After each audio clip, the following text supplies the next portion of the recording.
Hello friends, ਕੀ ਹਾਲ ਹੈ ਤੁਹਾਡਾ। ਹਮੇਸ਼ਾ ਦੀ ਤਰ੍ਹਾਂ ਅੱਜ ਫਿਰ ਇੱਕ ਨਵੀਂ ਕਹਾਣੀ ਤੁਹਾਡੇ ਨਾਲ ਸਾਂਝੀ ਕਰਨ ਜਾ ਰਹੇ ਹਾਂ, ਕੋਠੇ ਵਾਲੀ। ਆਓ ਸੁਣਦੇ ਹਾਂ ਕਹਾਣੀ ਕੋਠੇ ਵਾਲੀ। ਮੇਰਾ ਦਿਲ ਤੇ ਜਜ਼ਬਾਤ ਤਾਂ ਸ਼ਾਇਦ ਆਖਰੀ ਸਾਹ ਲੈ ਰਹੇ ਸਨ, ਪਰ ਚੰਪਾ ਨੂੰ ਮੇਰੇ ਜਜ਼ਬਾਤਾਂ ਦੀ ਕੋਈ ਫਿਕਰ ਨਹੀਂ ਸੀ। ਉਸਨੂੰ ਸਿਰਫ ਪੈਸਿਆਂ ਨਾਲ ਮਤਲਬ ਸੀ, ਜੋ ਉਹ ਹਰ ਰਾਤ ਨਵੇਂ ਗਾਹਕ ਤੋਂ ਲੈਂਦੀ ਸੀ। ਆਪਣੀਆਂ ਉਂਗਲਾਂ ਨੂੰ ਚੱਟ ਕੇ ਨੋਟ ਗਿਣਦੀ ਤੇ ਆਪਣੀ ਸਾੜੀ ਦੇ ਪੱਲੇ ਨਾਲ ਬੰਨ੍ਹ ਲੈਂਦੀ ਤੇ ਮੈਨੂੰ ਉਸ ਬੰਦੇ ਦੇ ਹਵਾਲੇ ਕਰ ਦਿੰਦੀ ਤੇ ਕਹਿੰਦੀ, ਜਾਓ ਸਾਰੀ ਰਾਤ ਮਜ਼ੇ ਕਰੋ। ਮੈਂ ਉਸ ਕੋਠੇ ਵਿੱਚ ਸਭ ਤੋਂ ਜ਼ਿਆਦਾ ਖੂਬਸੂਰਤ ਸੀ। ਮੇਰੀ ਉਮਰ ਸਿਰਫ 20 ਸਾਲ ਸੀ। ਹੁਣ ਤਾਂ ਸ਼ਾਇਦ ਮੈਂ ਆਪਣੀ ਉਮਰ ਦੇ ਸਾਲਾਂ ਦੀ ਗਿਣਤੀ ਵੀ ਭੁੱਲ ਗਈ ਸੀ। ਇਹਨਾਂ 20 ਸਾਲਾਂ ਵਿੱਚ ਪਤਾ ਨਹੀਂ ਕਿੰਨੀ ਵਾਰ ਮੈਨੂੰ ਦਰਿੰਦਗੀ ਨਾਲ ਨਿਸ਼ਾਨਾ ਬਣਾਇਆ ਗਿਆ ਸੀ। ਪਤਾ ਨਹੀਂ ਕਿੰਨੀ ਵਾਰ ਮੇਰੀਆਂ ਸਿਸਕੀਆਂ ਕਮਰੇ ਦੀਆਂ ਕੰਧਾਂ ਨਾਲ ਟਕਰਾ ਕੇ ਮਰ ਗਈਆਂ ਸਨ। ਮੇਰੇ ਜਿਸਮ ਦਾ ਕੋਈ ਵੀ ਹਿੱਸਾ ਅਜਿਹਾ ਨਹੀਂ ਸੀ ਜਿਸ ਤੇ ਹੈਵਾਨੀਅਤ ਦੇ ਨਿਸ਼ਾਨ ਨਾ ਹੋਣ। ਕੱਲ ਰਾਤ ਜਿਸ ਭੇੜੀਏ ਨਾਲ ਮੇਰਾ ਵਾਹ ਪਿਆ ਸੀ, ਉਸਨੇ ਆਪਣੇ ਦੰਦਾਂ ਨਾਲ ਮੈਨੂੰ ਲਹੂ ਲੁਹਾਨ ਕਰ ਦਿੱਤਾ ਸੀ। ਉਸਨੇ ਮੇਰੇ ਚਿਹਰੇ ਨੂੰ ਵੀ ਨਹੀਂ ਛੱਡਿਆ ਸੀ। ਮੇਰੇ ਬੁੱਲ੍ਹਾਂ ਤੇ ਨੀਲ ਪੈ ਗਏ ਸਨ, ਪਰ ਉਸਦੀ ਹਵਸ ਪੂਰੀ ਹੋਣ ਵਿੱਚ ਨਹੀਂ ਆ ਰਹੀ ਸੀ। ਆਖਿਰ ਵਿੱਚ ਮੈਂ ਉਸਦੇ ਸਿਰ ਵਿੱਚ ਜ਼ੋਰ ਨਾਲ ਗੁਲਦਸਤਾ ਮਾਰ ਦਿੱਤਾ ਤੇ ਉਸਨੂੰ ਜ਼ਖਮੀ ਕਰ ਦਿੱਤਾ ਸੀ। ਇਸ ਗੱਲ ਤੇ ਚੰਪਾ ਮੇਰੇ ਤੇ ਬਹੁਤ ਗੁੱਸਾ ਹੋ ਰਹੀ ਸੀ। ਉਸਦਾ ਅਮੀਰ ਗਾਹਕ ਮੇਰੇ ਹੱਥੋਂ ਜ਼ਖਮੀ ਹੋ ਗਿਆ ਸੀ, ਪਰ ਮੇਰੇ ਜ਼ਖਮਾਂ ਦੀ ਪਰਵਾਹ ਕਿਸੇ ਨੂੰ ਨਹੀਂ ਸੀ। ਇੱਥੇ ਮੈਨੂੰ ਕੋਈ ਇਨਸਾਨ ਸਮਝਣ ਨੂੰ ਤਿਆਰ ਨਹੀਂ ਸੀ। ਇਸ ਲਈ ਮੇਰੀ ਕੋਈ ਵੀ ਰਾਤ ਪਰੇਸ਼ਾਨੀਆਂ ਤੋਂ ਬਿਨਾਂ ਨਹੀਂ ਗੁਜ਼ਰਦੀ ਸੀ। ਅੱਜ ਤਾਂ ਮੈਂ ਚੰਪਾ ਦੇ ਸਾਹਮਣੇ ਹੱਥ ਜੋੜ ਦਿੱਤੇ ਸਨ ਤੇ ਕਹਿ ਦਿੱਤਾ ਸੀ ਕਿ ਮੈਨੂੰ ਮਾਫ ਕਰ ਦੇ, ਮੈਨੂੰ ਆਰਾਮ ਕਰ ਲੈਣ ਦੇ। ਅੱਗੋਂ ਉਸਨੇ ਕਿਹਾ, ਇੱਕ ਤਾਂ ਤੂੰ ਮੇਰਾ ਗਾਹਕ ਭਜਾ ਦਿੱਤਾ ਤੇ ਉੱਤੋਂ ਆਰਾਮ ਕਰਨ ਨੂੰ ਕਹਿ ਰਹੀ ਹੈ। ਅੱਜ ਦੀ ਰਾਤ ਤੇਰੇ ਕਮਰੇ ਵਿੱਚ 2 ਬੰਦੇ ਛੱਡਾਂਗੀ। ਉਸ ਡਾਈ ਨੇ ਕਦੇ ਵੀ ਮੇਰੇ ਤੇ ਤਰਸ ਨਹੀਂ ਖਾਧਾ ਸੀ। ਮੈਂ ਖੁਦ ਨੂੰ ਘਸੀਟਦੀ ਹੋਈ ਆਪਣੇ ਕਮਰੇ ਵਿੱਚ ਚਲੀ ਗਈ ਤੇ ਰੱਬ ਅੱਗੇ ਅਰਦਾਸ ਕਰ ਰਹੀ ਸੀ ਕਿ ਅੱਜ ਦੀ ਰਾਤ ਕਿਸੇ ਵੀ ਪਾਪੀ ਨੂੰ ਮੇਰੇ ਕਮਰੇ ਵਿੱਚ ਨਾ ਭੇਜਣਾ। ਮੈਂ ਅਰਦਾਸ ਕਰਕੇ ਹਟੀ ਸੀ ਕਿ ਕਮਰੇ ਦਾ ਦਰਵਾਜ਼ਾ ਖੜਕਿਆ, ਪਰ ਮੈਂ ਬੇਹਾਲ ਹੋਈ ਪਈ ਸੀ। ਮੇਰੇ ਸਰੀਰ ਵਿੱਚ ਬਹੁਤ ਦਰਦ ਹੋ ਰਿਹਾ ਸੀ। ਮੇਰੇ ਤੋਂ ਉੱਠਿਆ ਵੀ ਨਹੀਂ ਜਾ ਰਿਹਾ ਸੀ। ਅੱਜ ਤਾਂ ਮੈਂ ਲਗਾਤਾਰ ਪੀੜ ਨਾਲ ਤੜਫ ਰਹੀ ਸੀ। ਇਸ ਲਈ ਮੈਂ ਉੱਠ ਕੇ ਦਰਵਾਜ਼ਾ ਨਾ ਖੋਲ੍ਹਿਆ, ਪਰ ਦਰਵਾਜ਼ਾ ਜ਼ੋਰ-ਜ਼ੋਰ ਨਾਲ ਖੜਕਣ ਲੱਗ ਪਿਆ। ਮੈਨੂੰ ਮਜਬੂਰਨ ਉੱਠਣਾ ਪਿਆ ਤੇ ਦਰਵਾਜ਼ਾ ਖੋਲ੍ਹਿਆ ਤਾਂ ਸਾਹਮਣੇ ਚੰਪਾ ਡਾਇਨ ਖੜੀ ਸੀ। ਮੈਨੂੰ ਘੂਰਦੇ ਹੋਏ ਕਹਿਣ ਲੱਗੀ ਕਿ ਜਲਦੀ ਨਾਲ ਤਿਆਰ ਹੋ ਜਾ, ਤੇਰੇ ਲਈ ਇੱਕ ਖਾਸ ਲੜਕਾ ਆਇਆ ਹੈ ਜੋ ਅੱਜ ਦੀ ਰਾਤ ਤੈਨੂੰ ਆਪਣੇ ਨਾਲ ਲੈ ਕੇ ਜਾਵੇਗਾ। ਤੇ ਖਬਰਦਾਰ, ਜੇ ਤੂੰ ਅੱਜ ਆਪਣੀ ਮਨਮਰਜ਼ੀ ਕੀਤੀ ਤਾਂ ਵਰਨਾ ਇਸ ਦਾ ਇੰਜਾਮ ਬਹੁਤ ਬੁਰਾ ਹੋਵੇਗਾ। ਜੇਕਰ ਹਿੰਮਤ ਨਹੀਂ ਹੋ ਰਹੀ ਤਾਂ ਤੇਰੇ ਇੰਜੈਕਸ਼ਨ ਲਗਾ ਦਿੰਦੀ ਆ, ਪਰ ਉਸਨੂੰ ਖੁਸ਼ ਕਰਕੇ ਹੀ ਆਉਣਾ ਹੈ। ਚੰਪਾ ਦੀਆਂ ਗੱਲਾਂ ਸੁਣ ਕੇ ਮੈਂ ਸਿਸਕੀਆਂ ਭਰਦੀ ਰਹਿ ਗਈ। ਚੰਪਾ ਨੂੰ ਕਿਹਾ ਕਿ ਮੈਂ ਤਿਆਰ ਹੋ ਕੇ ਅੱਧੇ ਘੰਟੇ ਵਿੱਚ ਆਉਂਦੀ ਹਾਂ। ਇਹ ਕਹਿ ਕੇ ਮੈਂ ਦਰਵਾਜ਼ਾ ਬੰਦ ਕਰ ਲਿਆ। ਮੈਂ ਨਾ ਚਾਹੁੰਦੇ ਹੋਏ ਵੀ ਆਉਣ ਵਾਲੀ ਪਰੇਸ਼ਾਨੀ ਲਈ ਆਪਣੇ ਆਪ ਨੂੰ ਤਿਆਰ ਕਰਨ ਲੱਗ ਪਈ, ਕਿਉਂਕਿ ਜਿਸ ਰਾਤ ਵੀ ਕੋਈ ਗਾਹਕ ਮੈਨੂੰ ਲੈ ਕੇ ਜਾਣ ਲਈ ਆਉਂਦਾ ਸੀ, ਉਹ ਰਾਤ ਮੇਰੀਆਂ ਪਰੇਸ਼ਾਨੀਆਂ ਦੀਆਂ ਸਾਰੀਆਂ ਹੱਦਾਂ ਪਾਰ ਕਰ ਦਿੰਦੀ ਸੀ। ਮੈਨੂੰ ਪੂਰੀ ਲਿਜਾਣ ਵਾਲੇ ਗਾਹਕ ਮੇਰੇ ਨਾਲ ਬਹੁਤ ਜ਼ਿਆਦਾ ਧੱਕਾ ਕਰਦੇ ਸਨ। ਜਦੋਂ ਉਹਨਾਂ ਦਾ ਦਿਲ ਭਰ ਜਾਂਦਾ ਤਾਂ ਉਹ ਮੈਨੂੰ ਆਪਣੇ ਦੋਸਤ ਦੇ ਹਵਾਲੇ ਕਰ ਦਿੰਦੇ ਸਨ। ਇਸ ਲਈ ਮੈਨੂੰ ਮਜਬੂਰੀ ਵਿੱਚ ਇੰਜੈਕਸ਼ਨ ਲਗਵਾਉਣਾ ਪੈਂਦਾ ਸੀ, ਤਾਂ ਜੋ ਨਸ਼ੇ ਦੀ ਹਾਲਤ ਵਿੱਚ ਮੈਨੂੰ ਕੁਝ ਵੀ ਯਾਦ ਨਾ ਰਹੇ ਤੇ ਮੇਰੀ ਤਕਲੀਫ ਕੁਝ ਘੱਟ ਹੋ ਸਕੇ। ਜਦੋਂ ਮੈਂ ਡਗਮਗਾਉਂਦੀ ਹੋਈ ਥੱਲੇ ਉਤਰੀ ਤਾਂ ਸਾਹਮਣੇ ਇੱਕ ਸੋਹਣੀ ਸ਼ਕਲ ਦਾ ਨੌਜਵਾਨ ਲੜਕਾ ਖੜਾ ਸੀ। ਦੇਖਣ ਤੋਂ ਸ਼ਰੀਫ ਖਾਨਦਾਨ ਦਾ ਲੱਗ ਰਿਹਾ ਸੀ, ਪਰ ਖੈਰ ਮੈਂ ਅਜਿਹੇ ਚਿਹਰਿਆਂ ਪਿੱਛੇ ਖਤਰਨਾਕ ਭੇੜੀਏ ਲੁਕੇ ਹੋਏ ਦੇਖੇ ਸਨ। ਇਸ ਲਈ ਮੈਂ ਉਸਦੀ ਸ਼ਕਲ ਤੇ ਬਿਨਾਂ ਗੌਰ ਕੀਤੇ ਉਸਦੀ ਕਾਰ ਵਿੱਚ ਬੈਠ ਗਈ। ਮੇਰਾ ਦਿਮਾਗ ਸੁੰਨ ਹੁੰਦਾ ਜਾ ਰਿਹਾ ਸੀ। ਮੈਂ ਕਾਰ ਵਿੱਚ ਬੈਠਦੇ ਸਾਰ ਹੀ ਆਪਣੀਆਂ ਅੱਖਾਂ ਬੰਦ ਕਰ ਲਈਆਂ। ਉਹ ਕਾਰ ਚਲਾਉਂਦਾ ਹੋਇਆ ਮੈਨੂੰ ਪੁੱਛਣ ਲੱਗਾ ਕਿ ਮੇਰਾ ਨਾਂ ਕੀ ਹੈ। ਮੈਂ ਉਸ ਦਾ ਸਵਾਲ ਸੁਣ ਕੇ ਮੁਸਕਰਾ ਪਈ, ਕਿਉਂਕਿ ਅੱਜ ਤੱਕ ਕਿਸੇ ਨੇ ਵੀ ਮੇਰਾ ਨਾਂ ਪਤਾ ਨਹੀਂ ਪੁੱਛਿਆ ਸੀ, ਨਾ ਹੀ ਲੋਕਾਂ ਨੂੰ ਮੇਰੇ ਨਾਲ ਕੋਈ ਮਤਲਬ ਹੁੰਦਾ ਸੀ। ਮੈਂ ਉਸ ਨੂੰ ਕਿਹਾ ਕਿ ਮੈਂ ਆਪਣਾ ਨਾਂ ਭੁੱਲ ਚੁੱਕੀ ਹਾਂ, ਇਸ ਲਈ ਜੋ ਨਾਂ ਤੈਨੂੰ ਪਸੰਦ ਹੈ ਉਹੀ ਰੱਖ ਲਾ, ਕਿਉਂਕਿ ਮੈਂ ਖੁਦ ਬੇਨਾਮ ਹੋ ਚੁੱਕੀ ਸੀ। ਉਸਨੇ ਕਿਹਾ, ਕੋਈ ਆਪਣਾ ਨਾਂ ਭੁੱਲਦਾ ਹੈ ਭਲਾ? ਮੈਂ ਉਸ ਨੂੰ ਕਿਹਾ, ਮੈਂ ਆਪਣਾ ਨਾਂ, ਆਪਣੀ ਪਹਿਚਾਣ, ਆਪਣੀ ਇੱਜ਼ਤ ਸਭ ਕੁਝ ਭੁੱਲ ਚੁੱਕੀ ਹਾਂ। ਇਸ ਲਈ ਹੁਣ ਮੈਨੂੰ ਕੋਈ ਜ਼ਿਆਦਾ ਫਰਕ ਨਹੀਂ ਪੈਂਦਾ ਤੇ ਤੇ ਤੂੰ ਵੀ ਮੇਰੇ ਨਾਲ ਜ਼ਿਆਦਾ ਖੁੱਲਣ ਦੀ ਕੋਸ਼ਿਸ਼ ਨਾ ਕਰ। ਆਪਣੇ ਕੰਮ ਕੱਢ ਤੇ ਮੈਨੂੰ ਵਾਪਸ ਛੱਡ ਆ। ਉਸਨੇ ਕਿਹਾ ਕਿ ਉਸਦਾ ਨਾਮ ਵਿਸ਼ਵਾਸ ਹੈ। ਉਹ ਦਿੱਲੀ ਦੇ ਨਹਿਰੂ ਪੈਲੇਸ ਵਿੱਚ ਰਹਿੰਦਾ ਹੈ। ਚੱਲ ਤੈਨੂੰ ਮੈਂ ਆਪਣਾ ਘਰ ਦਿਖਾਉਂਦਾ ਹਾਂ। ਇਸ ਤੋਂ ਬਾਅਦ ਉਸਨੇ ਇੱਕ ਆਲੀਸ਼ਾਨ ਬੰਗਲੇ ਦੇ ਸਾਹਮਣੇ ਆਪਣੀ ਕਾਰ ਰੋਕ ਦਿੱਤੀ। ਮੈਂ ਉਸਦੀਆਂ ਗੱਲਾਂ ਸੁਣਦੀ ਰਹੀ ਤੇ ਕੁਝ ਨਾ ਬੋਲੀ। ਮੈਂ ਕਾਰ ਵਿੱਚ ਉਤਰਨ ਹੀ ਵਾਲੀ ਸੀ ਕਿ ਉਸਨੇ ਫਟਾਫਟ ਆ ਕੇ ਮੇਰੀ ਸਾਈਡ ਵਾਲਾ ਕਾਰ ਦਾ ਦਰਵਾਜ਼ਾ ਖੋਲ੍ਹ ਦਿੱਤਾ। ਮੈਨੂੰ ਅੱਜ ਤੱਕ ਕਿਸੇ ਨੇ ਵੀ ਇੰਨੀ ਇੱਜ਼ਤ ਨਹੀਂ ਦਿੱਤੀ ਸੀ, ਇਸ ਲਈ ਮੈਂ ਥੋੜੀ ਜਿਹੀ ਕਨਫਿਊਜ਼ ਹੋ ਗਈ। ਸਾਡੇ ਵਰਗੀਆਂ ਔਰਤਾਂ ਦੀ ਕੋਈ ਵੀ ਇੱਜ਼ਤ ਨਹੀਂ ਕਰਦਾ। ਸਭ ਆਪਣਾ ਮਤਲਬ ਪੂਰਾ ਕਰਦੇ ਹਨ ਤੇ ਫਿਰ ਕਿਸੇ ਕੂੜੇ ਵਾਂਗ ਕਿਸੇ ਕੂੜੇਦਾਨ ਵਿੱਚ ਸੁੱਟਣ ਚਲੇ ਜਾਂਦੇ ਹਨ। ਅਜਿਹਾ ਮੇਰੇ ਨਾਲ ਪਹਿਲੀ ਵਾਰ ਹੋ ਰਿਹਾ ਸੀ। ਕਿਸੇ ਨੇ ਮੈਨੂੰ ਇੰਨੀ ਅਹਿਮੀਅਤ ਦਿੱਤੀ ਹੋਵੇ। ਪਰ ਮੈਨੂੰ ਪਤਾ ਸੀ ਕਿ ਥੋੜੀ ਦੇਰ ਬਾਅਦ ਉਹ ਆਪਣਾ ਸ਼ਰੀਫਾਂ ਵਾਲਾ ਚੋਲਾ ਲਾਹ ਦੇਵੇਗਾ ਤੇ ਹਵਾਨੀਅਤ ਉੱਤਰ ਆਵੇਗਾ ਤੇ ਆਪਣੀ ਹਵਸ ਪੂਰੀ ਕਰਨ ਤੋਂ ਬਾਅਦ ਮੈਨੂੰ ਚੱਲਦਾ ਕਰ ਦੇਵੇਗਾ। ਮੈਂ ਉਸਦੇ ਨਾਲ ਚੱਲ ਪਈ। ਮੇਰੇ ਪੈਰ ਜ਼ਿਆਦਾ ਡਗਮਗਾ ਰਹੇ ਸਨ ਕਿਉਂਕਿ ਨਸ਼ਾ ਚੜ੍ਹਨ ਲੱਗ ਪਿਆ ਸੀ। ਮੈਂ ਅਚਾਨਕ ਡਿੱਗਣ ਲੱਗੀ ਤਾਂ ਉਸਨੇ ਮੈਨੂੰ ਫੜ ਲਿਆ ਤੇ ਡਿੱਗਣ ਤੋਂ ਬਚਾ ਲਿਆ ਤੇ ਆਪਣੀਆਂ ਬਾਹਾਂ ਵਿੱਚ ਚੁੱਕ ਕੇ ਆਪਣੇ ਬੈੱਡਰੂਮ ਵਿੱਚ ਲੈ ਗਿਆ ਤੇ ਬੈੱਡ ਤੇ ਲਿਟਾ ਦਿੱਤਾ। ਉਹ ਮੈਨੂੰ ਕਹਿਣ ਲੱਗਾ ਕਿ ਲੋੜ ਸੀ ਇੰਨੀ ਜ਼ਿਆਦਾ ਡੋਜ਼ ਲੈਣ ਦੀ। ਉਸਦੀ ਆਵਾਜ਼ ਫਿਕਰਮੰਦ ਵਾਲੀ ਲੱਗ ਰਹੀ ਸੀ। ਮੈਂ ਕਿਹਾ ਕਿ ਇੱਕ ਨਸ਼ਾ ਹੀ ਤਾਂ ਹੈ ਜੋ ਮੇਰੀ ਪਰੇਸ਼ਾਨੀ ਤੇ ਤਕਲੀਫ ਨੂੰ ਘੱਟ ਕਰ ਦਿੰਦਾ ਹੈ। ਹੋਸ਼ ਵਿੱਚ ਰਹਿ ਕੇ ਤਾਂ ਮਰਦਾਂ ਦੀ ਹੈਵਾਨੀਅਤ ਸਹਿ ਨਹੀਂ ਸਕਦੀ, ਮਰ ਜਾਵਾਂਗੀ। ਉਹ ਮੇਰੇ ਨਾਲ ਬੈਠ ਗਿਆ, ਮੇਰੇ ਵੱਲ ਦੇਖਣ ਲੱਗਾ ਤੇ ਕਹਿਣ ਲੱਗਾ ਕਿ ਬੇਫਿਕਰ ਰਹਿ, ਮੈਂ ਇੰਨਾ ਬੁਰਾ ਇਨਸਾਨ ਨਹੀਂ ਹਾਂ, ਇਸ ਲਈ ਰਿਲੈਕਸ ਹੋ ਕੇ ਬੈਠ।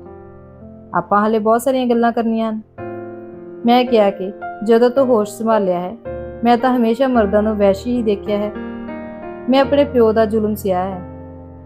ਮੇਰੀ ਮਾਂ ਆਪਣੀ ਗੋਦ ਦਾ ਪਿਆਰ ਦੇਣ ਤੋਂ ਪਹਿਲਾਂ ਹੀ ਮਰ ਗਈ ਸੀ। ਮੇਰੇ ਪਿਓ ਨੇ ਮੈਨੂੰ ਮਨਹੂਸ ਕਿਹਾ ਤੇ ਮੈਨੂੰ ਇੱਕ ਬੁੱਢੇ ਨੂੰ ਵੇਚ ਦਿੱਤਾ।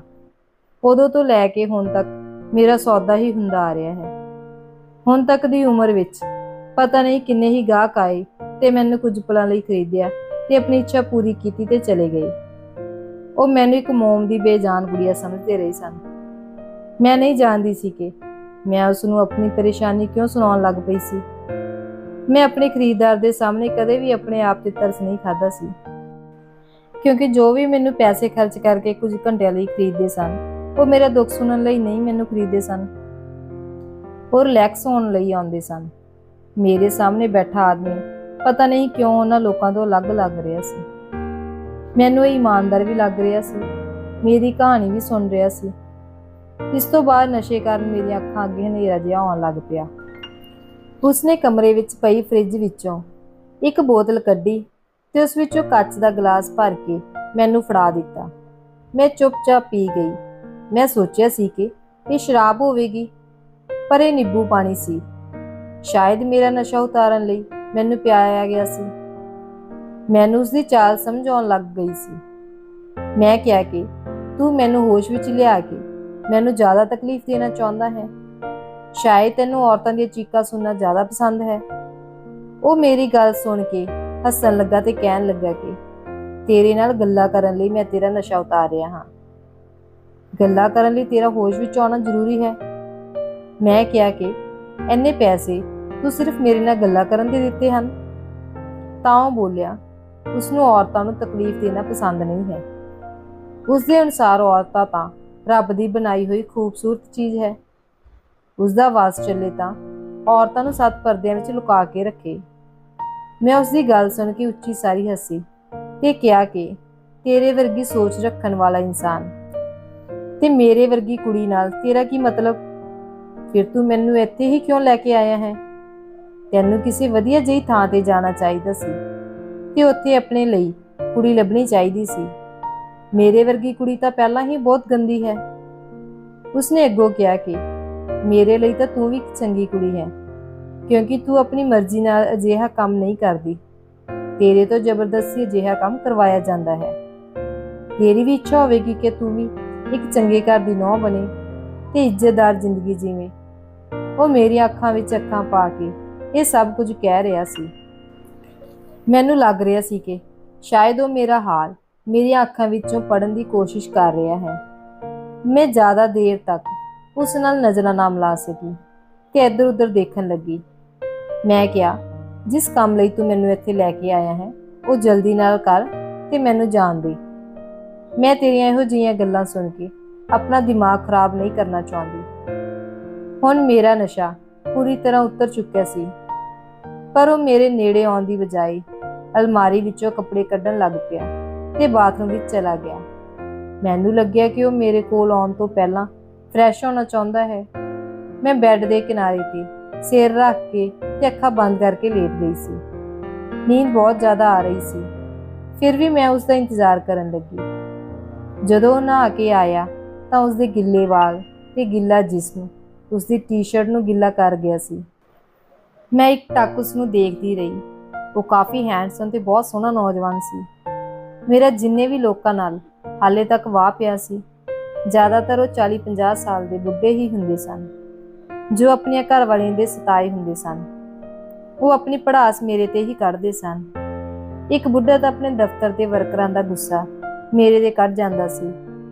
ਉਹਨਾਂ ਵਿੱਚੋਂ ਕੋਈ ਮੈਨੂੰ ਇਨਸਾਨ ਨਹੀਂ ਸਮਝਦਾ ਸੀ ਅਤੇ ਨਾ ਹੀ ਮੈਂ ਅੱਜ ਤੱਕ ਕਿਸੇ ਨੂੰ ਜੀ ਭਰ ਕੇ ਦੇਖਿਆ ਸੀ। ਪਰ ਇਹ ਨੌਜਵਾਨ ਬਹੁਤ ਸੋਹਣਾ ਲੱਗ ਰਿਹਾ ਸੀ। ਉਸ ਤੋਂ ਨਜ਼ਰਾਂ ਹਟਾਉਣਾ ਮੁਸ਼ਕਿਲ ਹੋ ਗਿਆ ਸੀ। ਮੈਂ ਇਸ ਗੱਲ ਤੋਂ ਹੈਰਾਨ ਸੀ ਕਿ ਹਾਲੇ ਤੱਕ ਉਸ ਵਿੱਚ ਕੋਈ ਹੈਵਾਨੀਅਤ ਨਹੀਂ ਦਿਖਾਈ ਦਿੱਤੀ ਸੀ। ਉਹ ਇੱਕ ਚੰਗਾ ਇਨਸਾਨ ਲੱਗ ਰਿਹਾ ਸੀ। ਉਸਨੇ ਕਿਹਾ ਕਿ ਸ਼ਾਇਦ ਤੇਰੇ ਸਿਰ ਵਿੱਚ ਦਰਦ ਹੋ ਰਿਹਾ ਹੈ, ਇਸ ਲਈ ਤੇਰੇ ਲਈ ਕੌਫੀ ਬਣਾ ਕੇ ਲੈ ਕੇ ਆਉਂਦਾ ਹਾਂ। ਤੂੰ ਫਰੈਸ਼ ਹੋ ਜਾ ਉਦੋਂ ਤੱਕ। ਇਹ ਕਹਿ ਕੇ ਉਹ ਕਮਰੇ ਵਿੱਚੋਂ ਨਿਕਲ ਗਿਆ, ਪਰ ਮੈਂ ਆਪਣੀ ਜਗ੍ਹਾ ਤੇ ਬੈਠੀ ਰਹੀ ਕਿਉਂਕਿ ਮੈਂ ਘਰ ਤੋਂ ਸਾਰੀ ਤਿਆਰੀ ਕਰਕੇ ਆਈ ਸੀ। ਮੈਂ ਕਮਰੇ ਦਾ ਜਾਇਜ਼ਾ ਲਿਆ। ਉਸਦਾ ਕਮਰਾ ਬਹੁਤ ਸੋਹਣਾ ਸਜਾਇਆ ਹੋਇਆ ਸੀ। ਉਹ ਸ਼ਕਲ ਤੋਂ ਕੋਈ ਲੋਫਰ ਜਾਂ ਬਦਚਲਨ ਆਦਮੀ ਨਹੀਂ ਲੱਗ ਰਿਹਾ ਸੀ ਤੇ ਨਾ ਹੀ ਉਸਦੇ ਕਮਰੇ ਵਿੱਚ ਕੋਈ ਅਜਿਹੀ ਚੀਜ਼ ਸੀ ਜੋ ਉਸਦੇ ਕਰੈਕਟਰ ਨੂੰ ਗਲਤ ਸਾਬਤ ਕਰਦੀ ਹੋਵੇ। ਕਮਰੇ ਵਿੱਚ ਇੱਕ ਅਲਮਾਰੀ ਸੀ ਜਿਸ ਵਿੱਚ ਕੁਝ ਕਿਤਾਬਾਂ ਪਈਆਂ ਹੋਈਆਂ ਸਨ। ਐਵੇਂ ਲੱਗ ਰਿਹਾ ਸੀ ਜਿਵੇਂ ਉਹ ਕੋਈ ਲੇਖਕ ਹੋਵੇ, ਆਪਣਾ ਜ਼ਿਆਦਾਤਰ ਸਮਾਂ ਕਿਤਾਬਾਂ ਪੜ੍ਹਨ ਵਿੱਚ ਬਿਤਾਉਂਦਾ ਹੋਵੇ। ਪਤਾ ਨਹੀਂ ਅਜਿਹਾ ਕਿਤਾਬੀ ਇਨਸਾਨ ਮੇਰੇ ਪਿੱਛੇ ਕਿਉਂ ਪੈ ਗਿਆ ਹੈ। ਮੈਨੂੰ ਆਪਣੇ ਸਾਰੇ ਸਵਾਲਾਂ ਦੇ ਜਵਾਬ ਦਾ ਇੰਤਜ਼ਾਰ ਸੀ। ਅਚਾਨਕ ਕਮਰੇ ਦਾ ਦਰਵਾਜ਼ਾ ਖੁੱਲਿਆ ਤੇ ਉਹ ਕੌਫੀ ਦੇ 2 ਕੱਪ ਲੈ ਕੇ ਆਇਆ ਤੇ ਮੇਰੇ ਸਾਹਮਣੇ ਕੁਰਸੀ ਤੇ ਬੈਠ ਗਿਆ ਤੇ ਇੱਕ ਕੱਪ ਮੈਨੂੰ ਦੇ ਦਿੱਤਾ। ਦੂਜਾ ਕੱਪ ਆਪਣੇ ਬੁੱਲ੍ਹਾਂ ਨਾਲ ਲਾ ਲਿਆ। ਰਾਤ ਅੱਧੀ ਤੋਂ ਜ਼ਿਆਦਾ ਬੀਤ ਚੁੱਕੀ ਸੀ। ਉਸਦੇ ਇਰਾਦਿਆਂ ਦਾ ਮੈਨੂੰ ਹਾਲੇ ਤੱਕ ਕੁਝ ਪਤਾ ਨਹੀਂ ਲੱਗ ਸਕਿਆ ਸੀ। ਉਹ ਮੇਰੇ ਤੋਂ ਕੀ ਚਾਹੁੰਦਾ ਸੀ। ਮੈਂ ਕੌਫੀ ਦਾ ਘੁੱਟ ਭਰਿਆ ਤਾਂ ਕੌਫੀ ਬਹੁਤ ਹੀ ਸਵਾਦ ਸੀ। ਉਸਨੇ ਮੈਨੂੰ ਪੁੱਛਿਆ ਕਿ ਮੈਂ ਕਦੋਂ ਤੋਂ ਇਸ ਕੈਦਖਾਨੇ ਵਿੱਚ ਹਾਂ। ਮੈਂ ਕਦੇ ਇਸ ਕੈਦਖਾਨੇ ਵਿੱਚੋਂ ਨਿਕਲਣ ਦੀ ਕੋਸ਼ਿਸ਼ ਨਹੀਂ ਕੀਤੀ। ਮੈਂ ਦੱਸਿਆ ਕਿ ਅਜਿਹੀ ਕੁੜੀ ਇੱਕ ਵਾਰ ਇੱਥੇ ਆ ਜਾਂਦੀ ਹੈ, ਉਹ ਆਪਣੀ ਇੱਜ਼ਤ ਗੁਆ ਬੈਠਦੀ ਹੈ। ਉਹ ਇੱਥੋਂ ਨਿਕਲ ਵੀ ਜਾਵੇ ਤਾਂ ਵੀ ਉਸਨੂੰ ਕੋਈ ਟਿਕਾਣਾ ਦੇਣ ਵਾਲਾ ਨਹੀਂ ਹੁੰਦਾ।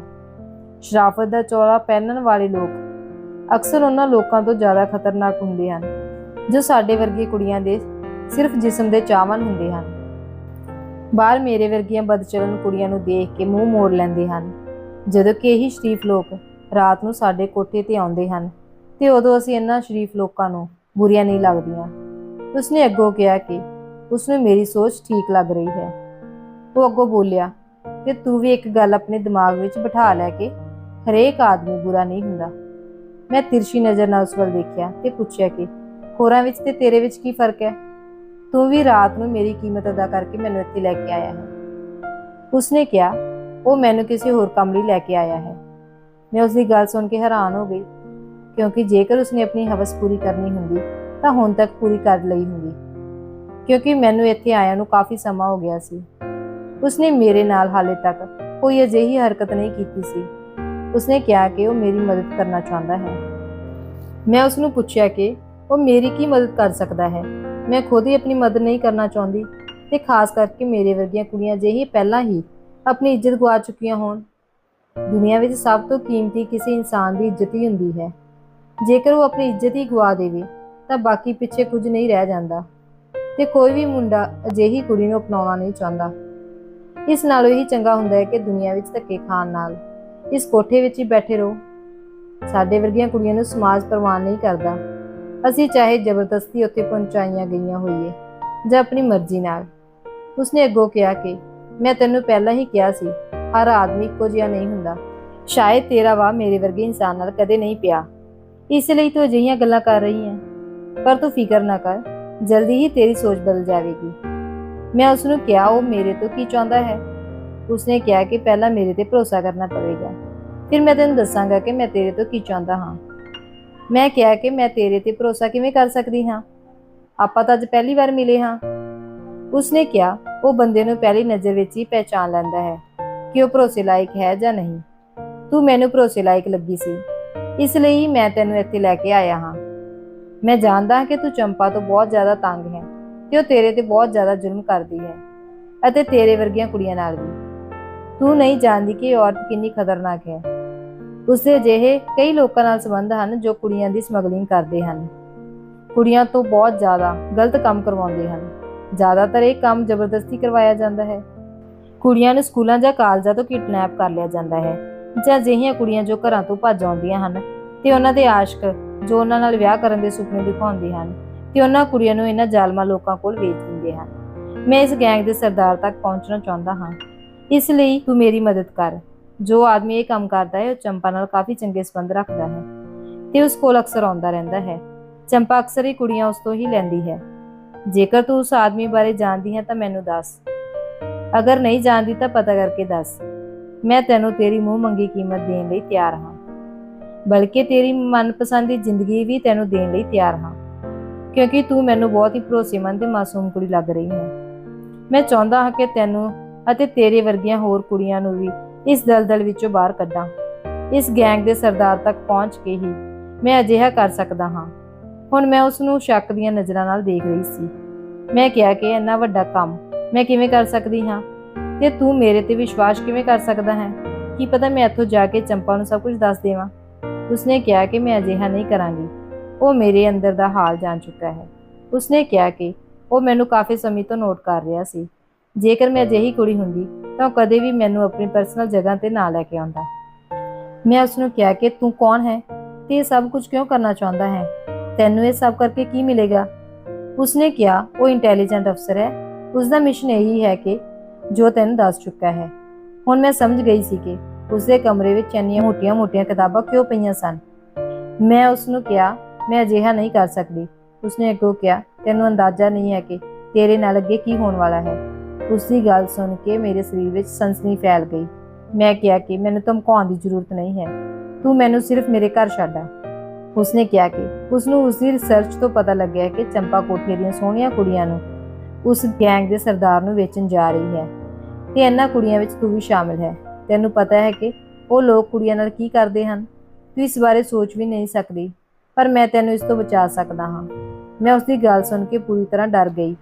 ਮੈਂ ਜਾਣਦੀ ਸੀ ਇੱਕ ਵਾਰ ਕੋਈ ਕੁੜੀ ਉਸ ਗੈਂਗ ਦੇ ਹੱਥ ਆ ਜਾਵੇ ਤਾਂ ਉਸ ਨਾਲ ਕੀ ਕੀਤਾ ਜਾਂਦਾ ਹੈ। ਉਹ ਲੋਕ ਕੁੜੀ ਨੂੰ ਖਿਡੌਣਾ ਸਮਝ ਕੇ ਖੇਡਦੇ ਹਨ ਤੇ ਉਸ ਨੂੰ ਬੁਰੀ ਤਰ੍ਹਾਂ ਰੋਲ ਦਿੰਦੇ ਹਨ। ਜਦੋਂ ਉਹਨਾਂ ਦੀ ਆਪਣੀ ਹਵਸ ਪੂਰੀ ਹੋ ਜਾਂਦੀ ਹੈ ਤੇ ਕੁੜੀ ਨੂੰ ਬਿਲਕੁਲ ਬੇਜਾਨ ਕਰ ਦਿੰਦੇ ਹਨ ਤਾਂ ਉਸ ਦਾ ਕਤਲ ਵੀ ਕਰ ਦਿੰਦੇ ਸਨ। ਮੈਂ ਉਸ ਨੂੰ ਕਿਹਾ, ਮੈਂ ਉਸ ਦੀ ਮਦਦ ਕਰਨ ਲਈ ਤਿਆਰ ਹਾਂ, ਮੈਨੂੰ ਦੱਸ ਕੀ ਕਰਨਾ ਹੈ। ਉਸਨੇ ਕਿਹਾ, ਉਹ ਗੈਂਗ ਦਾ ਸਰਦਾਰ ਅਗਲੇ ਹਫਤੇ ਕਿਸੇ ਵੀ ਸਮੇਂ ਚੰਪਾ ਦੇ ਕੋਠੇ ਤੇ ਆਵੇਗਾ। ਤੂੰ ਉਸ ਟਾਈਮ ਮੈਨੂੰ ਖਬਰ ਦੇਣੀ ਹੈ ਤਾਂ ਕਿ ਅਸੀਂ ਮੌਕਾ ਪਾ ਕੇ ਰੇਡ ਕਰ ਸਕੀਏ। ਮੈਂ ਕਿਹਾ, ਮੇਰੇ ਕੋਲ ਕੋਈ ਮੋਬਾਈਲ ਫੋਨ ਨਹੀਂ ਹੈ ਜਿਸ ਨਾਲ ਮੈਂ ਤੈਨੂੰ ਖਬਰ ਦੇ ਸਕਾਂ ਤੇ ਨਾ ਹੀ ਸਾਨੂੰ ਮੋਬਾਈਲ ਰੱਖਣ ਦੀ ਇਜਾਜ਼ਤ ਹੈ। ਫਿਰ ਉਸਨੇ ਮੇਰੀ ਬਾਂਹ ਤੇ ਇੱਕ ਬ੍ਰੈਸਲੇਟ ਪਹਿਨਾ ਦਿੱਤਾ। ਇਹ ਬ੍ਰੈਸਲੇਟ ਬਹੁਤ ਹੀ ਖੂਬਸੂਰਤ ਸੀ। ਇਸ ਬ੍ਰੈਸਲੇਟ ਦੇ ਇੱਕ ਕੋਨੇ ਤੇ ਇੱਕ ਛੋਟਾ ਜਿਹਾ ਦਿਲ ਬਣਿਆ ਹੋਇਆ ਸੀ। ਉਸਨੇ ਕਿਹਾ, ਜਦੋਂ ਵੀ ਉਹ ਸਰਦਾਰ ਤੇਰੇ ਕੋਠੇ ਤੇ ਪਹੁੰਚੇਗਾ ਤਾਂ ਤੂੰ ਇਸ ਬ੍ਰੈਸਲੇਟ ਦੇ ਦਿਲ ਵਿੱਚ ਛੋਟਾ ਜਿਹਾ ਬਟਨ ਹੈ, ਤੂੰ ਸਿਰਫ ਉਸ ਨੂੰ ਦਬਾ ਦੇਣਾ, ਮੇਰੇ ਤੱਕ ਸਿਗਨਲ ਪਹੁੰਚ ਜਾਵੇਗਾ ਤੇ ਇਹ ਬ੍ਰੈਸਲੇਟ ਚੰਪਾ ਤੋਂ ਬਚਾ ਕੇ ਰੱਖਣਾ ਹੈ। ਮੈਂ ਹਾਮੀ ਭਰ ਦਿੱਤੀ। ਉਸਨੇ ਕਿਹਾ, ਹੁਣ ਤੂੰ ਚਾਹੇ ਤਾਂ ਆਰਾਮ ਕਰ ਸਕਦੀ ਹੈ, ਮੈਂ ਦੂਸਰੇ ਕਮਰੇ ਵਿੱਚ ਜਾ ਕੇ ਸੌਂਦਾ ਹਾਂ, ਸਵੇਰੇ ਤੈਨੂੰ ਤੇਰੇ ਘਰ ਛੱਡ ਆਵਾਂਗਾ। ਇਹ ਕਹਿ ਕੇ ਉਹ ਕਮਰੇ ਵਿੱਚੋਂ ਚਲਾ ਗਿਆ। ਮੈਂ ਇਹ ਬ੍ਰੈਸਲੇਟ ਗੌਰ ਨਾਲ ਦੇਖਣ ਲੱਗੀ। ਸ਼ਾਇਦ ਇਹ ਮੇਰੀ ਆਜ਼ਾਦੀ ਦਾ ਰਸਤਾ ਵੀ ਸੀ। ਅਗਲੀ ਸਵੇਰ ਉਹ ਮੈਨੂੰ ਮੇਰੇ ਘਰ ਛੱਡ ਆਇਆ। ਉਸਦੇ ਜਾਣ ਤੋਂ ਬਾਅਦ ਮੈਨੂੰ ਲੱਗਿਆ ਕਿ ਮੈਂ ਹੁਣ ਇਸ ਕੋਠੇ ਤੇ ਜ਼ਿਆਦਾ ਦਿਨ ਨਹੀਂ ਰਹਿ ਸਕਦੀ। ਸ਼ਾਇਦ ਮੈਨੂੰ ਮੇਰੀਆਂ ਪਰੇਸ਼ਾਨੀਆਂ ਤੋਂ ਛੁਟਕਾਰਾ ਮਿਲਣ ਵਾਲਾ ਹੈ। ਜਾਣ ਲੱਗਿਆ ਉਹ ਚੰਪਾ ਨੂੰ ਕਹਿ ਗਿਆ ਸੀ ਕਿ ਇਸ ਕੁੜੀ ਨੂੰ ਕੋਈ ਵੀ ਹੱਥ ਨਹੀਂ ਲਾਵੇਗਾ, ਕਿਉਂਕਿ ਉਹ ਹਰ ਰਾਤ ਦੀ ਪੇਮੈਂਟ ਚੰਪਾ ਨੂੰ ਐਡਵਾਂਸ ਦੇ ਰਿਹਾ ਹੈ। ਇੱਕ ਹਫ਼ਤੇ ਲਈ ਇਹ ਮੇਰੀ ਹੈ, ਰੋਜ਼ ਮੇਰੀ ਕਾਰ ਆਵੇਗੀ ਤੇ ਇਸ ਨੂੰ ਲੈ ਕੇ ਜਾਵੇਗੀ। ਚੰਪਾ ਉਸਦੀ ਗੱਲ ਸੁਣ ਕੇ ਖੁਸ਼ ਹੋ ਗਈ, ਕਿਉਂਕਿ ਉਹ ਮੇਰੀ ਜੋ ਕੀਮਤ ਅਦਾ ਕਰ ਰਿਹਾ ਸੀ ਉਹ ਬਹੁਤ ਜ਼ਿਆਦਾ ਸੀ। ਚੰਪਾ ਨੇ ਬਿਨਾਂ ਕੋਈ ਗੱਲ ਕਹੇ ਸਾਰੇ ਰੁਪਏ ਫੜ ਲਏ। ਮੈਂ ਉਸ ਲੜਕੇ ਤੋਂ ਪੂਰੀ ਤਰ੍ਹਾਂ ਪ੍ਰਭਾਵਿਤ ਹੋ ਚੁੱਕੀ ਸੀ। ਉਸਨੇ ਆਪਣਾ ਨਾ ਵਿਸ਼ਵਾਸ ਦੱਸਿਆ ਸੀ। ਉਹ ਨਾ ਸਿਰਫ ਮੈਨੂੰ ਇੱਥੇ ਆਜ਼ਾਦ ਕਰਵਾਉਣਾ ਚਾਹੁੰਦਾ ਸੀ, ਬਲਕਿ ਮੇਰਾ ਰਖਵਾਲਾ ਵੀ ਬਣਨਾ ਚਾਹੁੰਦਾ ਸੀ। ਜ਼ਿੰਦਗੀ ਵਿੱਚ ਪਹਿਲੀ ਵਾਰ ਕਿਸੇ ਨੇ ਮੇਰੀ ਇੰਨੀ ਪਰਵਾਹ ਕੀਤੀ ਸੀ। ਮੇਰੀਆਂ ਅੱਖਾਂ ਭਰ ਆਈਆਂ ਸਨ। ਅੱਜ ਤੱਕ ਕਿਸੇ ਨੇ ਮੈਨੂੰ ਇਨਸਾਨ ਵੀ ਨਹੀਂ ਸਮਝਿਆ ਸੀ, ਪਰ ਘੱਟੋ ਘੱਟ ਉਸਨੇ ਮੈਨੂੰ ਇਨਸਾਨ ਤਾਂ ਸਮਝਿਆ ਹੈ। ਹੁਣ ਮੈਂ ਹਰ ਟਾਈਮ ਚੰਪਾ ਦੇ ਆਸ-ਪਾਸ ਹੀ ਮੰਡਰਾਉਂਦੀ ਰਹਿੰਦੀ ਸੀ। ਚੰਪਾ ਆਪਣੇ ਖਾਸ ਮਹਿਮਾਨਾਂ ਨੂੰ ਆਪਣੇ ਬੈਠਕ ਵਿੱਚ ਬਿਠਾਉਂਦੀ ਸੀ। ਉੱਥੇ ਹੀ ਉਹਨਾਂ ਨਾਲ ਗੱਲਾਂ ਬਾਤਾਂ ਕਰਦੀ ਹੁੰਦੀ ਸੀ। ਮੈਂ ਹਰ ਰਾਤ ਤਿਆਰ ਹੋ ਕੇ ਵਿਸ਼ਵਾਸ ਦੀ ਗੱਡੀ ਵਿੱਚ ਬੈਠ ਜਾਂਦੀ ਤੇ ਉਸਦੇ ਘਰ ਚਲੀ ਜਾਂਦੀ ਤੇ ਸਾਰੀ ਜਾਣਕਾਰੀ ਦਿੰਦੀ ਰਹਿੰਦੀ ਕਿ ਅੱਜ ਕੌਣ-ਕੌਣ ਕੋਠੇ ਤੇ ਆਇਆ ਤੇ ਕੀ ਹੋਇਆ। ਉਹ ਮੇਰੀਆਂ ਗੱਲਾਂ ਗੌਰ ਨਾਲ ਸੁਣਦਾ ਤੇ ਮੈਨੂੰ ਆਰਾਮ ਕਰਨ ਦਾ ਕਹਿ ਕੇ ਕਮਰੇ ਵਿੱਚੋਂ ਚਲਾ ਜਾਂਦਾ। ਅੱਜ ਹਫ਼ਤੇ ਦਾ ਆਖਰੀ ਦਿਨ ਸੀ ਤੇ ਮੈਂ ਪਹਿਲਾਂ ਨਾਲੋਂ ਜ਼ਿਆਦਾ ਚੁਕੰਨੀ ਸੀ। ਚੰਪਾ ਨੇ ਅਚਾਨਕ ਮੈਨੂੰ ਕਿਹਾ, ਅੱਜ ਉਹ ਮੈਨੂੰ ਉਸ ਲੜਕੇ ਕੋਲ ਨਹੀਂ ਭੇਜੇਗੀ। ਅੱਜ ਸਾਡੇ ਕੋਠੇ ਤੇ ਇੱਕ ਖਾਸ ਮਹਿਮਾਨ ਆਉਣ ਵਾਲਾ ਹੈ। ਤੈਨੂੰ ਉਸਦੇ ਨਾਲ ਭੇਜਣਾ ਹੈ। ਤੂੰ ਜਲਦੀ ਨਾਲ ਤਿਆਰ ਹੋ ਜਾ। ਤੇਰੇ ਨਾਲ ਕੁਝ ਹੋਰ ਕੁੜੀਆਂ ਨੂੰ ਵੀ ਭੇਜ ਰਹੀ ਹਾਂ। ਮੇਰੇ ਦਿਮਾਗ ਵਿੱਚ ਖਤਰੇ ਦੀ ਘੰਟੀ ਵੱਜੀ। ਮੈਂ ਕਿਹਾ ਕਿ ਮੈਂ ਤਾਂ ਉਸ ਲੜਕੇ ਕੋਲ ਹੀ ਜਾਣਾ ਹੈ, ਕਿਉਂਕਿ ਉਸਨੇ ਪੂਰੇ ਹਫ਼ਤੇ ਦੀ ਪੇਮੈਂਟ ਕੀਤੀ ਹੋਈ ਹੈ। ਉਸਨੇ ਮੈਨੂੰ ਕਿਹਾ, ਜ਼ਿਆਦਾ ਬਕਵਾਸ ਨਾ ਕਰ, ਜੋ ਕਿਹਾ ਗਿਆ ਹੈ ਉਹੀ ਕਰ। ਉਹ ਗੁੱਸੇ ਵਿੱਚ ਬੋਲੀ ਤੇ ਉੱਥੋਂ ਚਲੀ ਗਈ। ਮੈਂ ਪੂਰੀ ਤਰ੍ਹਾਂ ਚੁਕੰਨੀ ਹੋ ਗਈ ਸੀ। ਜ਼ਰੂਰ ਹੀ ਗੈਂਗ ਦਾ ਸਰਦਾਰ ਆਉਣ ਵਾਲਾ ਸੀ, ਕਿਉਂਕਿ ਅੱਜ ਦੀ ਤਿਆਰੀ ਕੁਝ ਖਾਸ ਤਰ੍ਹਾਂ ਦੀ ਹੋ ਰਹੀ ਸੀ। ਉਸਨੇ ਕਿਸੇ ਨੂੰ ਵੀ ਬੈਠਕ ਵਿੱਚ ਆਉਣ ਤੋਂ ਮਨਾ ਕਰ ਦਿੱਤਾ ਸੀ। ਅਚਾਨਕ ਬਾਹਰ ਕਾਫੀ ਗੱਡੀਆਂ ਰੁਕਣ ਦੀ ਆਵਾਜ਼ ਆਈ ਤੇ ਚੰਪਾ ਜਲਦੀ ਨਾਲ ਬੈਠਕ ਵਿੱਚ ਚਲੀ ਗਈ। ਉੱਥੇ ਉਸਨੇ ਕੁੜੀਆਂ ਦੀ ਡੀਲ ਕਰਨੀ ਸੀ। ਮੈਂ ਆਪਣੀ ਬਾਂਹ ਤੋਂ ਕੱਪੜਾ ਹਟਾਇਆ ਤੇ ਬ੍ਰੈਸਲੇਟ ਦਾ ਬਟਨ ਦਬਾ ਦਿੱਤਾ। ਮੇਰਾ ਕੰਮ ਹੋ ਚੁੱਕਾ ਸੀ। ਵਿਸ਼ਵਾਸ ਦੇ ਕਹਿਣ ਅਨੁਸਾਰ ਉਸਨੇ ਅੱਧੇ ਘੰਟੇ ਦੇ ਵਿੱਚ ਉੱਥੇ ਪਹੁੰਚ ਜਾਣਾ ਸੀ ਤੇ ਉਹਨਾਂ ਨੂੰ ਰੰਗੇ ਹੱਥੀਂ ਫੜ ਲੈਣਾ ਸੀ। ਮੈਂ ਆਪਣੇ ਕਮਰੇ ਵਿੱਚ ਚਲੀ ਗਈ ਤੇ ਦਰਵਾਜ਼ਾ ਬੰਦ ਕਰ ਲਿਆ। ਮੇਰਾ ਦਿਲ ਜ਼ੋਰ-ਜ਼ੋਰ ਦੀ ਧੜਕ ਰਿਹਾ ਸੀ। ਜ਼ਿੰਦਗੀ ਵਿੱਚ ਪਹਿਲੀ ਵਾਰ ਮੈਨੂੰ ਆਜ਼ਾਦੀ ਦੀ ਅਹਿਮੀਅਤ ਦਾ ਅੰਦਾਜ਼ਾ ਹੋਇਆ ਸੀ। ਮੈਂ ਬਹੁਤ ਜ਼ਿਆਦਾ ਖੁਸ਼ ਤੇ ਜੋਸ਼ ਵਿੱਚ ਸੀ। ਮੈਂ ਬਹੁਤ ਜਲਦੀ ਹੀ ਉੱਥੋਂ ਨਿਕਲਣ ਵਾਲੀ ਸੀ, ਕਿਉਂਕਿ ਵਿਸ਼ਵਾਸ ਨੇ ਮੇਰੇ ਨਾਲ ਵਾਅਦਾ ਕੀਤਾ ਸੀ ਕਿ ਉਹ ਮੈਨੂੰ ਮੇਰੀ ਮਨਚਾਹੀ ਜ਼ਿੰਦਗੀ ਦੇਵੇਗਾ, ਜਿਸ ਤੇ ਮੇਰਾ ਪੂਰਾ ਹੱਕ ਹੈ। ਅੱਧੇ ਘੰਟੇ ਬਾਅਦ ਬਾਹਰ ਗੱਡੀਆਂ ਦੇ ਸਾਇਰਨ ਸੁਣਾਈ ਦਿੱਤੇ। ਮੈਂ ਖਿੜਕੀ ਵਿੱਚੋਂ ਬਾਹਰ ਦੇਖਿਆ ਤਾਂ ਬਾਹਰ ਬਹੁਤ ਸਾਰੀਆਂ ਪੁਲਿਸ ਦੀਆਂ ਗੱਡੀਆਂ ਖੜੀਆਂ ਸਨ। ਪੁਲਿਸ ਦੀਆਂ ਗੱਡੀਆਂ ਨੇ ਕੋਠੇ ਨੂੰ ਚਾਰੇ ਪਾਸੇ ਤੋਂ ਘੇਰ ਲਿਆ ਸੀ। ਸਭ ਤੋਂ ਪਹਿਲੀ ਗੱਡੀ ਵਿੱਚੋਂ ਵਿਸ਼ਵਾਸ ਬਾਹਰ ਆਇਆ। ਉਸਨੇ ਪੁਲਿਸ ਡਰੈਸ ਪਾਈ ਹੋਈ ਸੀ ਤੇ ਉਸਦੇ ਹੱਥ ਵਿੱਚ ਪਿਸਤੌਲ ਸੀ। ਉਹ ਕੋਠੇ ਦੇ ਅੰਦਰ ਦਾਖਲ ਹੋ ਚੁੱਕਾ ਸੀ। ਆਪਣੇ ਸਾਥੀਆਂ ਨਾਲ ਉਸਨੇ ਬੈਠਕ ਤੇ ਧਾਵਾ ਬੋਲ ਦਿੱਤਾ। ਮੇਰੇ ਦੇਖਦੇ ਹੀ ਦੇਖਦੇ ਚੰਪਾ ਤੇ ਗੈਂਗ ਦੇ ਸਰਦਾਰ ਨੂੰ ਹੱਥਕੜੀ ਲਗਾ ਕੇ ਬਾਹਰ ਲੈ ਗਿਆ। ਚੰਪਾ ਤੇ ਸਰਦਾਰ ਦੇ ਚਿਹਰੇ ਦੀਆਂ ਹਵਾਈਆਂ ਉੱਡੀਆਂ ਹੋਈਆਂ ਸਨ। ਉਹਨਾਂ ਨੂੰ ਸਮਝ ਨਹੀਂ ਆ ਰਹੀ ਸੀ ਕਿ ਕਿਸ ਨੇ ਮੁਖਬਰੀ ਕੀਤੀ ਹੈ। ਉਹਨਾਂ ਨੂੰ ਕੀ ਪਤਾ ਸੀ ਕਿ ਮੁਖਬਰੀ ਕਰਨ ਵਾਲੀ ਉਹਨਾਂ ਦੇ ਕੋਠੇ ਦੀ ਹੀ ਕੁੜੀ ਹੈ। ਮੈਨੂੰ ਚੰਪਾ ਦੀ ਹਾਲਤ ਦੇਖ ਕੇ ਪਹਿਲੀ ਵਾਰ ਖੁਸ਼ੀ ਹੋਈ ਸੀ। ਇਸ ਔਰਤ ਨੇ ਮੈਨੂੰ ਬਰਬਾਦ ਕਰਕੇ ਰੱਖ ਦਿੱਤਾ ਸੀ। ਹੁਣ ਉਸ ਦੀ ਬਰਬਾਦੀ ਦਾ ਟਾਈਮ ਆ ਗਿਆ ਸੀ। ਸਰਦਾਰ ਵਿਸ਼ਵਾਸ ਨੂੰ ਧਮਕੀਆਂ ਦੇ ਰਿਹਾ ਸੀ ਕਿ ਤੈਨੂੰ ਦੇਖ ਲਵਾਂਗਾ। ਤੇਰੀ ਹਿੰਮਤ ਕਿਵੇਂ ਹੋਈ ਮੈਨੂੰ ਹੱਥਕੜੀ ਲਗਾਉਣ ਦੀ। ਵਿਸ਼ਵਾਸ ਨੇ ਇੱਕ ਮੁੱਕਾ ਉਸਦੇ ਮੂੰਹ ਤੇ ਜੜ ਦਿੱਤਾ ਤੇ ਕਿਹਾ ਕਿ ਹੁਣ ਤੂੰ ਸਾਰੀ ਜ਼ਿੰਦਗੀ ਜੇਲ੍ਹ ਵਿੱਚ ਸੜੇਗਾ, ਕਿਉਂਕਿ ਤੇਰੇ ਇੰਨੇ ਜ਼ਿਆਦਾ ਕੇਸ ਹਨ ਕਿ ਤੇਰਾ ਬਚਣਾ ਨਾਮੁਮਕਿਨ ਹੈ। ਵਿਸ਼ਵਾਸ ਨੇ ਉਸਨੂੰ ਪੁਲਿਸ ਦੀ ਗੱਡੀ ਵਿੱਚ ਬਿਠਾ ਦਿੱਤਾ। ਸਾਨੂੰ ਸਾਰੀਆਂ ਕੁੜੀਆਂ ਨੂੰ ਵੀ ਪੁਲਿਸ ਦੀ ਇੱਕ ਵੱਡੀ ਸਾਰੀ ਗੱਡੀ ਵਿੱਚ ਬਿਠਾ ਦਿੱਤਾ ਗਿਆ। ਸਾਰੀਆਂ ਕੁੜੀਆਂ ਡਰੀਆਂ ਹੋਈਆਂ ਸਨ ਕਿ ਅੱਗੇ ਕੀ ਹੋਵੇਗਾ, ਪਰ ਮੈਂ ਤਸੱਲੀ ਨਾਲ ਬੈਠੀ ਹੋਈ ਸੀ। ਪੁਲਿਸ ਸਾਡੇ ਤੋਂ ਪੁੱਛਗਿੱਛ ਕਰ ਰਹੀ ਸੀ। ਅਸੀਂ ਕਿੱਥੋਂ ਲਿਆਂਦੀਆਂ ਗਈਆਂ ਹਨ ਤੇ ਕਿੱਥੇ ਜਾਣਾ ਚਾਹੁੰਦੀਆਂ ਹਾਂ। ਕਿਸੇ ਵੀ ਕੁੜੀ ਕੋਲ ਕੋਈ ਟਿਕਾਣਾ ਨਹੀਂ ਸੀ। ਸਾਰੀਆਂ ਇੱਕ ਦੂਜੇ ਦੇ ਮੂੰਹ ਵੱਲ ਦੇਖਣ ਲੱਗ ਪਈਆਂ। ਅਸੀਂ ਹੁਣ ਕਿੱਥੇ ਜਾਵਾਂਗੀਆਂ? ਫਿਰ ਪੁਲਿਸ ਨੇ ਸਾਰੀਆਂ ਕੁੜੀਆਂ ਨੂੰ ਆਸ਼ਰਮ ਵਿੱਚ ਭੇਜਣ ਦਾ ਫੈਸਲਾ ਕਰ ਲਿਆ, ਜਿਨ੍ਹਾਂ ਵਿੱਚ ਮੈਂ ਵੀ ਸ਼ਾਮਿਲ ਸੀ। ਪਰ ਅਚਾਨਕ ਗੱਡੀ ਦਾ ਦਰਵਾਜ਼ਾ ਖੁੱਲਿਆ ਤੇ ਅੱਗੇ ਵਿਸ਼ਵਾਸ ਖੜਾ ਸੀ। ਉਸਨੇ ਮੇਰੀ ਬਾਂਹ ਫੜ ਕੇ ਮੈਨੂੰ ਬਾਹਰ ਕੱਢਿਆ ਤੇ ਕਿਹਾ ਕਿ ਤੂੰ ਮੇਰੇ ਨਾਲ ਚੱਲੇਂਗੀ। ਉਹ ਇਸ ਕੇਸ ਦਾ ਇੰਚਾਰਜ ਸੀ, ਇਸ ਲਈ ਕਿਸੇ ਨੇ ਵੀ ਕੋਈ ਸਵਾਲ ਨਾ ਕੀਤਾ। ਉਸਨੇ ਮੈਨੂੰ ਆਪਣੀ ਕਾਰ ਵਿੱਚ ਬਿਠਾਇਆ ਤੇ ਆਪ ਕਾਰ ਚਲਾਉਣ ਲੱਗਾ। ਉਸਨੇ ਕਿਹਾ ਕਿ ਅੱਜ ਮੇਰੀ ਵਜ੍ਹਾ ਕਰਕੇ ਹੀ ਉਹ ਇਸ ਗੈਂਗ ਦੇ ਸਰਦਾਰ ਤੱਕ ਪਹੁੰਚ ਸਕਿਆ ਹੈ। ਇਸ ਦੀ ਤਲਾਸ਼ ਉਸਨੂੰ ਬਹੁਤ ਸਮੇਂ ਤੋਂ ਸੀ। ਉਸਨੇ ਮੈਨੂੰ ਕਿਹਾ ਕਿ ਉਹ ਮੇਰਾ ਜਿੰਨਾ ਵੀ ਧੰਨਵਾਦ ਕਰੇ ਘੱਟ ਹੈ, ਕਿਉਂਕਿ ਇਸ ਕੇਸ ਵਿੱਚ ਮੈਂ ਹੀ ਸਭ ਤੋਂ ਜ਼ਿਆਦਾ ਮਦਦ ਕੀਤੀ ਹੈ। ਮੈਂ ਉਸਨੂੰ ਕਿਹਾ ਇਸ ਵਿੱਚ ਮੇਰਾ ਇੰਨਾ ਜ਼ਿਆਦਾ ਵੀ ਕੰਮ ਨਹੀਂ ਸੀ, ਸਾਰਾ ਕਮਾਲ ਤਾਂ ਉਸਦਾ ਹੀ ਸੀ। ਅੱਜ ਉਸਦੀ ਵਜ੍ਹਾ ਕਰਕੇ ਹੀ ਮੇਰੇ ਵਰਗੀਆਂ ਬੇਸਹਾਰਾ ਕੁੜੀਆਂ ਇਸ ਕੈਦਖਾਨੇ ਵਿੱਚ ਆਜ਼ਾਦ ਹੋਈਆਂ ਹਨ। ਸਾਨੂੰ ਸਾਰੀਆਂ ਕੁੜੀਆਂ ਨੂੰ ਤੇਰਾ ਧੰਨਵਾਦ ਕਰਨਾ ਚਾਹੀਦਾ ਹੈ। ਉਹ ਮੇਰੀ ਗੱਲ ਸੁਣ ਕੇ ਮੁਸਕਰਾ ਪਿਆ ਤੇ ਕਿਹਾ, ਚੱਲ ਹਿਸਾਬ ਬਰਾਬਰ ਹੋਇਆ। ਇਸ ਤੋਂ ਬਾਅਦ ਮੈਂ ਪੁੱਛਿਆ ਕਿ ਹੁਣ ਮੈਂ ਕਿੱਥੇ ਜਾਵਾਂਗੀ? ਉਸਨੇ ਕਿਹਾ, ਜਿੱਥੇ ਮੈਨੂੰ ਹੋਣਾ ਚਾਹੀਦਾ ਹੈ। ਮੈਂ ਉਸਨੂੰ ਪੁੱਛਿਆ ਕਿ ਤੇਰਾ ਕੀ ਮਤਲਬ ਹੈ? ਫਿਰ ਉਹ ਮੈਨੂੰ ਆਪਣੇ ਘਰ ਲੈ ਗਿਆ ਤੇ ਕਿਹਾ ਕਿ ਮੈਂ ਇਸ ਘਰ ਵਿੱਚ ਰਹਿ ਸਕਦੀ ਹਾਂ। ਮੈਂ ਕਿਹਾ, ਕਿਸ ਹਿਸਾਬ ਨਾਲ, ਕਿਸ ਰਿਸ਼ਤੇ ਨਾਲ? ਮੈਂ ਇਸ ਤਰ੍ਹਾਂ ਕਿਸੇ ਅਜਨਬੀ ਦੇ ਘਰ ਵਿੱਚ ਨਹੀਂ ਰਹਿ ਸਕਦੀ। ਤੂੰ ਮੈਨੂੰ ਬਾਕੀ ਕੁੜੀਆਂ ਦੇ ਨਾਲ ਆਸ਼ਰਮ ਹੀ ਛੱਡ ਆ। ਉਸਨੇ ਕਿਹਾ ਕਿ ਉਸਨੇ ਵਾਅਦਾ ਕੀਤਾ ਸੀ ਕਿ ਕਿ ਉਹ ਮੈਨੂੰ ਇਕੱਲੀ ਨਹੀਂ ਛੱਡੇਗਾ। ਉਸਦੀ ਗੱਲ ਸੁਣ ਕੇ ਮੈਂ ਹੈਰਾਨ ਹੋ ਗਈ। ਉਸਨੇ ਮੈਨੂੰ ਕਿਹਾ ਕਿ ਕੀ ਮੈਂ ਉਸਦੀ ਪਤਨੀ ਬਣਨਾ ਪਸੰਦ ਕਰਾਂਗੀ। ਉਹ ਮੈਨੂੰ ਆਪਣੀ ਜ਼ਿੰਦਗੀ ਵਿੱਚ ਲਿਆਉਣਾ ਚਾਹੁੰਦਾ ਹੈ। ਮੈਂ ਉਸਦੀ ਗੱਲ ਸੁਣ ਕੇ ਸੁੰਨ ਜਿਹੀ ਹੋ ਗਈ। ਭਲਾ ਕੋਈ ਮੇਰੇ ਵਰਗੀ ਦਾਗਦਾਰ ਕੁੜੀ ਇਸ ਕਾਬਲ ਹੋ ਸਕਦੀ ਹੈ? ਮੈਂ ਤਾਂ ਕਦੇ ਸੁਪਨੇ ਵਿੱਚ ਵੀ ਨਹੀਂ ਸੋਚਿਆ ਸੀ ਕਿ ਕੋਈ ਵਿਸ਼ਵਾਸ ਵਰਗਾ ਇਨਸਾਨ ਆਪਣੀ ਜ਼ਿੰਦਗੀ ਵਿੱਚ ਮੈਨੂੰ ਇਸ ਤਰੀਕੇ ਨਾਲ ਸ਼ਾਮਲ ਕਰਨਾ ਚਾਹੇਗਾ।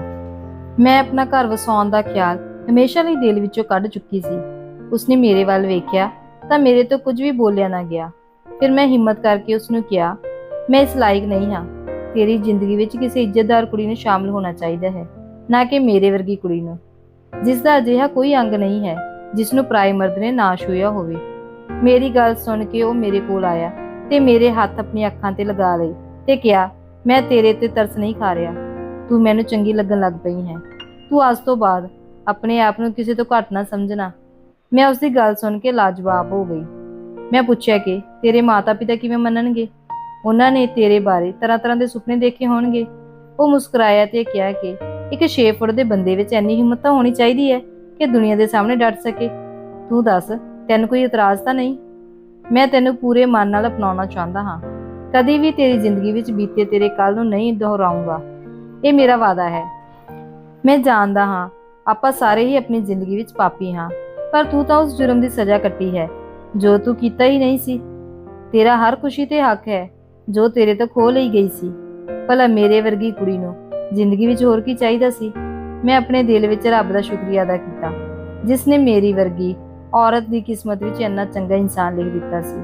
ਸੱਚਮੁੱਚ ਰੱਬ ਦੇ ਰੰਗਾਂ ਨੂੰ ਕੋਈ ਨਹੀਂ ਸਮਝ ਸਕਦਾ ਤੇ ਮੈਂ ਆਪਣੀ ਜ਼ਿੰਦਗੀ ਦੀ ਡੋਰ ਉਸਦੇ ਹੱਥਾਂ ਵਿੱਚ ਫੜਾ ਦਿੱਤੀ। ਹੁਣ ਵਿਸ਼ਵਾਸ ਅਤੇ ਮੇਰੇ ਵਿਆਹ ਨੂੰ 4 ਸਾਲ ਹੋ ਗਏ ਸਨ। ਸਾਡੇ ਘਰ ਇੱਕ ਖੂਬਸੂਰਤ ਬੇਟੀ ਹੈ। ਵਿਸ਼ਵਾਸ ਨੇ ਆਪਣਾ ਵਾਅਦਾ ਪੂਰਾ ਕੀਤਾ। ਉਸਨੇ ਕਦੇ ਵੀ ਮੇਰੇ ਬੀਤੇ ਕੱਲ ਦੀ ਕੋਈ ਗੱਲ ਨਹੀਂ ਕੀਤੀ। ਮੈਂ ਹਰ ਪਲ ਰੱਬ ਦਾ ਧੰਨਵਾਦ ਕਰਦੀ ਹਾਂ, ਪਰ ਮੈਨੂੰ ਇਹ ਵੀ ਡਰ ਰਹਿੰਦਾ ਹੈ ਸਾਡੇ ਇਸ ਪਰਿਵਾਰ ਨੂੰ ਜ਼ਮਾਨੇ ਦੀ ਨਜ਼ਰ ਨਾ ਲੱਗੇ। ਵਿਸ਼ਵਾਸ ਵਰਗੇ ਲੋਕ ਅੱਜ ਵੀ ਪਾਏ ਜਾਂਦੇ ਹਨ। ਜਦੋਂ ਕਿਸੇ ਔਰਤ ਦੀ ਇੱਜ਼ਤ ਚਲੀ ਜਾਂਦੀ ਹੈ ਤਾਂ ਉਹ ਇਸ ਲਾਇਕ ਨਹੀਂ ਰਹਿੰਦੀ ਕਿ ਕੋਈ ਸ਼ਰੀਫ ਬੰਦਾ ਉਸ ਨੂੰ ਅਪਣਾ ਸਕੇ, ਪਰ ਵਿਸ਼ਵਾਸ ਨੇ ਅਜਿਹਾ ਕਰ ਵਿਖਾਇਆ। ਤੁਸੀਂ ਸੁਣੀ ਕਹਾਣੀ ਕੋਠੇ ਵਾਲੀ। ਸਾਨੂੰ ਕਮੈਂਟ ਕਰਕੇ ਜ਼ਰੂਰ ਦੱਸਿਓ ਤੁਹਾਨੂੰ ਕਹਾਣੀ ਕਿਹੋ ਜਿਹੀ ਲੱਗੀ। ਜੇਕਰ ਕਹਾਣੀ ਤੁਹਾਨੂੰ ਵਧੀਆ ਲੱਗੀ, ਕਹਾਣੀ ਨੂੰ ਲਾਈਕ, ਸ਼ੇਅਰ ਤੇ ਚੈਨਲ ਨੂੰ ਸਬਸਕ੍ਰਾਈਬ ਜ਼ਰੂਰ ਕਰਨਾ। ਮਿਲਦੇ ਹਾਂ ਇਸੇ ਤਰ੍ਹਾਂ ਇੱਕ ਹੋਰ ਨਵੀਂ ਕਹਾਣੀ ਦੇ ਨਾਲ।